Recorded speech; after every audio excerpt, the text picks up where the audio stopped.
ओम तत्पुरुषाय विद्महे महादेवाय धीमहि तन्नो रुद्रः प्रचोदयात्।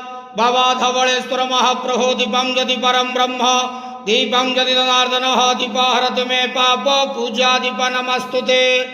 भवाधवळेश्वर महाप्रभु संसार सुखी रखंतु।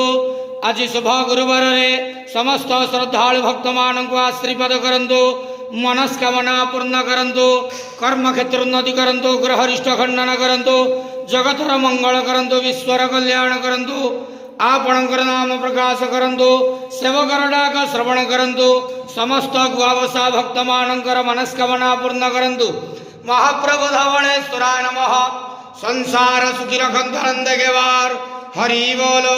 आज शुभ गुरुवार समस्त श्रद्धालु भक्त मान को आशीर्वाद करंतु आनंद गेवार।